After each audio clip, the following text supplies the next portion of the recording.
Bisa dibilang berpikir adalah aktivitas mental yang terjadi setiap saat tanpa harus selalu berhubungan dengan logika atau aturan tertentu.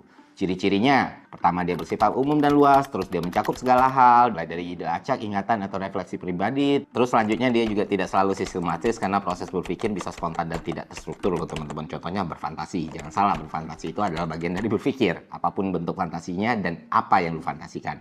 Terus juga berpikir cenderung bersifat subjektif. Berpikir ini bisa sangat dipengaruhi oleh emosi, pengalaman pribadi, atau asumsi yang tidak selalu berdasarkan logika. Nah, contoh berpikir ya misalnya kayak gue lagi mikir masa depan gue, atau gue membayangkan liburan impian gue. Nah, itu salah satu contoh berpikir.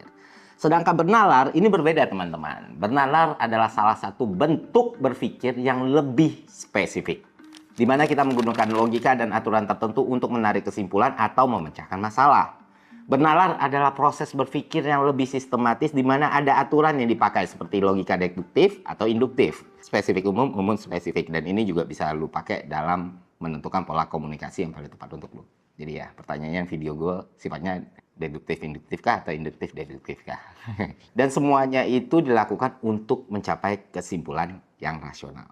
Bernalar seringkali didasarkan pada fakta dan bukti yang dapat diuji, tidak melibatkan perasaan atau asumsi pribadi. Dan tujuannya adalah untuk mencapai kesimpulan yang bisa diuji fakta kebenarannya.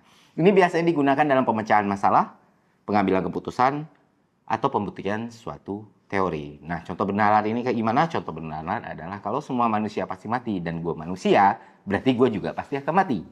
Jika suhu udara turun, kemungkinan besar akan hujan karena suhu rendah membuat uap air mengembun.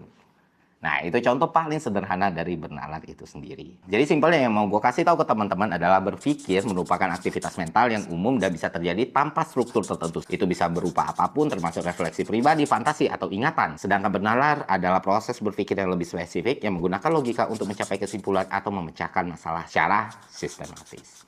Nah, untuk step up the game, yang lu butuhin itu nggak cuma berpikir. Lu harus punya kemampuan bernalar dengan baik, karena kemampuan bernalar dengan baik ini akhirnya membuka semua kemungkinan ataupun posibilitas yang ada di dalam hidup lu.